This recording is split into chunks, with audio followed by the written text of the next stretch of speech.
से शिवा गुरु कहाँ गईले देवा घरवा से शिवा गुरु कहाँ गईले देवा घरवा से शिवा गुरु कहाँ गईले देवा घरवा से शिवा गुरु कहाँ गईले देवा घरवा से शिवा गुरु कहाँ गईले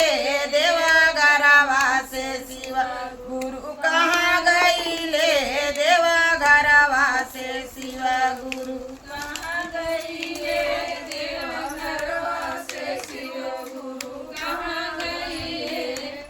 बागों में हेरली बगीचों में हेरली बागों में हेरली बगीचों में हेरली बेलवा के पत्ते लुकाई गईले ओ बेलवा के पत्ते लुकाई गईले देवा घरवा से शिवा गुरु कहाँ गईले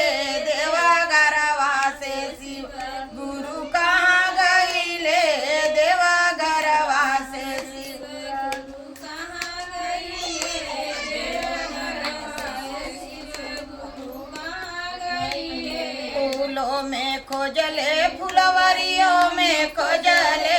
फूलों में खोजले फुलवरियों में खोजले दातुरवा के पत्ता लोकाई गईले ये दातुरवा के पत्ता लोकाई गईले देवा घरवा से शिवा गुरु कहाँ गईले देवा घरवा से शिवा गुरु कहाँ गईले देवा घरवा से शिवा गुरु कहाँ गईले देवा घरवा से शिवा गुरु कहाँ गईले देवा घरवा से शिवा गुरु कहाँ गईले देवा घरवा से शिवा गुरु कहाँ गईले जंगल में खोजली पहाड़ों पे खोजली जंगल में खोजली पहाड़ों पे खोजली बसा बैले के संगवा छुपाई गईले बसा बैले के संगवा छुपाई गईले देवा घरवा से शिवा गुरु कहाँ गईले देवा घरवा से शिवा गुरु कहाँ गईले देवा घरवा से शिवा गुरु कहाँ गईले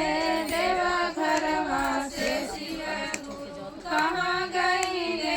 देवा घरवा से शिवा गुरु कहाँ देवा घरवा से शिवा गुरु कहाँ गईले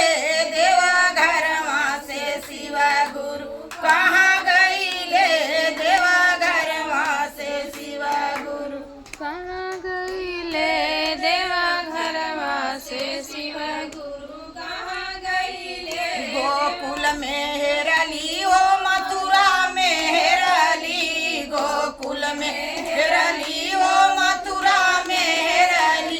काशी में शिव गुरु लुक गईले अरे काशी में शिव गुरु लुक गईले देवा घरवा से शिव गुरु कहाँ गईले देवा घरवा से शिव गुरु कहाँ गईले देवा घरवा से शिवा गुरु कहाँ गईले देवा घरवा से शिवा गुरु गोकुल में हेरली ओ